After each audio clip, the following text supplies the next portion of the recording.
قد معي لك 30 دبة. خلاص أنا أمكن ولدي ويجي لعندك للمطعم. لا ماشي حد يعرف، لا تجيش للحارة. يا الله معك. أنا سب قد جهزت لك اليوم دبة. يا الله مع السلامة. كيف أنت يا زمي؟ قلت أنا الصدق والله قد أنا مستحي منك. جهزت لك اليوم 5 دبي. يلا مغرب وأنت عندي درسكتي. يا الله مع السلامة. ايوه يما ايوه قد انا جنب بيت العاقل انا الحين والله يما قد انا جنب البيت والله. خلاص طلعنا ندخل اخليه يدي لنا دباغاز والله توسط ولا زي دف الزبد يما والله عرفي دباغاز من هذا الراس. يلا دعي لي يما. الله عاقل ادخل. عاقل كيف انت يا عاقل؟ والله الحمد لله. رب الكون انك اعقل واحد في الحاره. لا والله العظيم انك هانا فوق راسي. يا اخر ما قلت به. يا عقب والله اشتي منك طلبها كذا بس مستحي الصدق انا مستحي منك وخايف تردني الصدق. تفضل يا ولدي.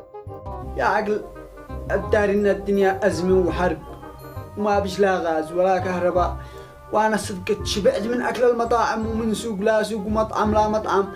انا قد داري خيرات من اكل البيت ما قد طعمتش اكل البيت قد انا 3 شهور ولا قد طبخنا في البيت يا عاقل وانت داري انه ما بيش احسن من اكل البيت. انا عرفت ايش مقصدك. انا دار ان العزوبية تعب علي لكن ما عاد القاش احسن منك. يعني ايش موافقة تديلي واحدة؟ بس بشرط مالي نميات هاي.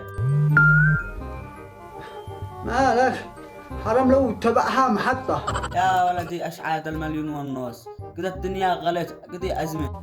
يا عاقل هي 1,500,000 عاد اصير اتزوج.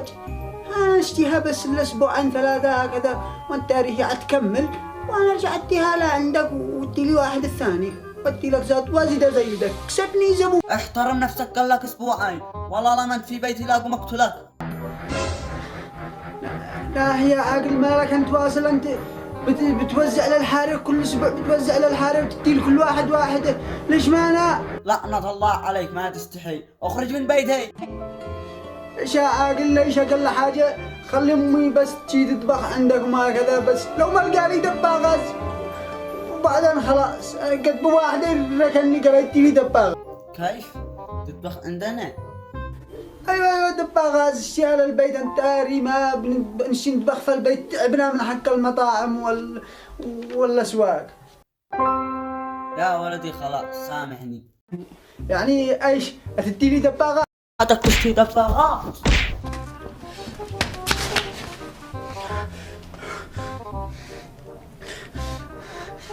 الو يا يما ما رضيش تدير لنا دباغات يما ما رضيش انا اذا جابر يدير لي دباغات ما بيش يزوجني من بنته والله انا ايش دخلي انا الحين ما رضيش والله اني قد حاولت والله الحين ايش اجزع لك حطب معي اجزع حطب يلا اجزع حطب والقط كراتين على الطريق يلا الله يقلعك عاقل. وفي النهاية لا تنسوا الإعجاب والاشتراك في قناة عصيد يمني وتفعيل زر الجرس ليصلكم كل جديد المبدع.